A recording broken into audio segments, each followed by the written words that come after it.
Hello. Hello. कुठे राहता sir तुम्ही? चिंचवडमध्ये राहतो. ओके. नेमकं तुम्हाला काय त्रास होतो सर अगोदर? चेस्ट फॅटचा सर इश्यू होता. हां. त्यासाठी मी सर्च करत होतो ओके. हॉस्पिटल्स. त्यामध्ये Googleला मी सर्च केलं. हां. डॉक्टर सुश्रुता तेड दिसलेत तुम्ही मला हं. तिथे.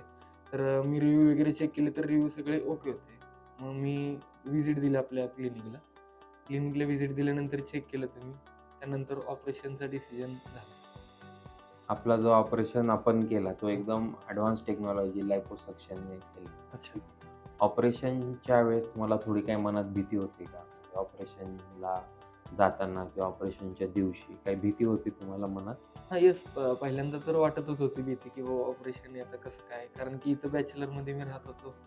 त्यानंतर मग कोण सोबत नव्हतं. परंतु ऑपरेशन झाल्यानंतर असं मला जाणवलं नाही, की कोणता त्रास वगैरे नाही जाणवला. हां. तुम्हाला हे आमचं बाणेरचं हॉस्पिटल कसं वाटलं? हॉस्पिटल तर एक नंबर आहे. म्हणजे स्टाफ वगैरे सगळा सपोर्टिव्ह आहे. सपोर्ट केला सगळ्यांनी. कुठली भीती वगैरे वाटली नाही. स्टाफने वगैरे सगळं सपोर्ट केला मला त्या टाईममध्ये. आपण तुमचं ऑपरेशन करून आज 25 दिवस झालेले आहे. येस. तर तुम्ही तुमच्या रिझल्टने हॅपी आहात का? आहेत.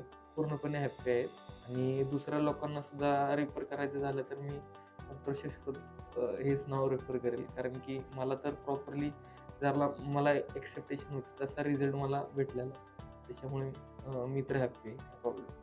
आता तुम्हाला जे लोकं किंवा जे मुलं आहेत, जे 20शीत आहेत, 25शीत आहेत आणि अच्छा. ह्या प्रॉब्लेमनी ते फेस करत आहेत. ओके.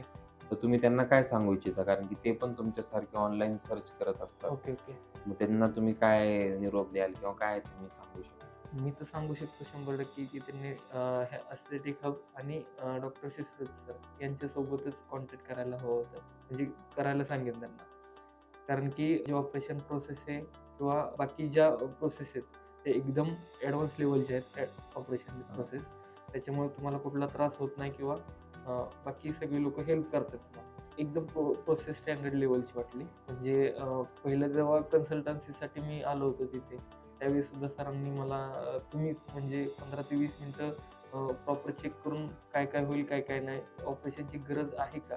जर गरज असेल तरच करावं लागेल. ह्या गोष्टी सगळं व्यवस्थित समजावून सांगितलं मला. म्हणजे असं विनाकारण ऑपरेशन करायचंच असं काही नाही. जर गरज असेल तरच करा. म्हणजे हे चांगला मला त्यावेळेस मी सल्ला दिला. आता ऑपरेशन नंतर पण आता आम्ही जसं तुम्ही तुम्ही पण चांगलं फॉलोअप करत आहात. तुम्ही पण व्यवस्थित टाईम टू टाईम येस, येतात. येस, इथून पुढे पण तुम्ही आता टाईम टू टाईम या येस. आणि तुम्हाला नक्कीच चांगला रिझल्ट मिळेल. ओके. आमच्याकडून तुम्हाला शुभेच्छा. Thank you sir. Thank okay. You.